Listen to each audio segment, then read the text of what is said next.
scientific statements. Yeah, let me also and because for sure mole is not a product of GMO.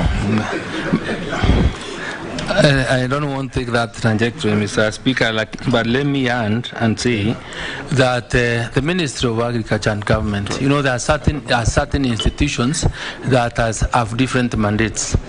Kenya Seed Company, Mr. Speaker, has the mandate to scale up or multiply seeds that are used by our farmers, and there will be that opportunity. There is opportunity for government to grow enough or to germinate enough seed for use by enough seed for use by our farmers. Mr. Speaker, if our immediate problem is really food, and of course government will be guided by best practices from other jurisdictions that manage or that consume or use GMO, won't be guided by one of the organization and guidelines. Mr. Speaker, will also be, I think, be able to take decisions and say, for example, if this is GMO, we can label the maize that you buy or the food that you buy from our supermarket, so that when you go to your own supermarkets, you are able to identify whether you want GMO or not, or choose to die of hunger and not taking GMO. So because that is a really big problem that we must really address, and address it candidly. I was asked about I think is Raso about livestock.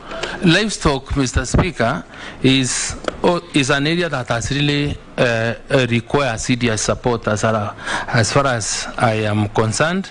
And I mentioned Raso that will be consulting with the farmers and the county governors, especially from the 21 semi-arid areas, on how we can be able to ensure maximum productivity and reap most for our farmers through livestock. We'll be proposing, since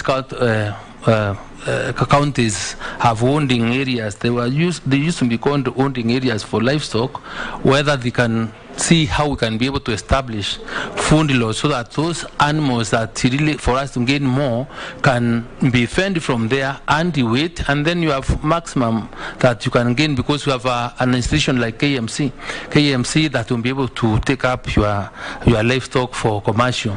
We also have probably proposed off-take programs so that when there is drought a time like now, and ask government to also to keep a reserve, just like we are providing for food, strategic food reserves.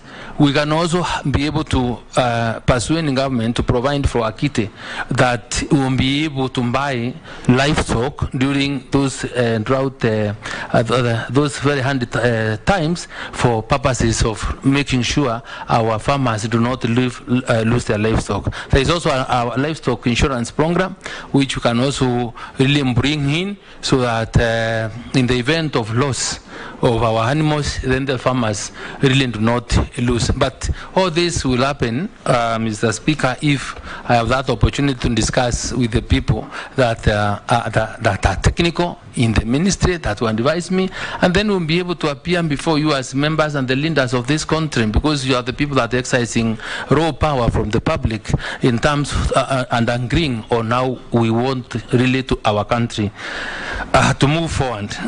Mr. Speaker, I was asked something to do with the Ngalana Kulalo project, and from I think where I sit, the whole idea was from this was to provide proper infrastructure for investors to come in and do agriculture.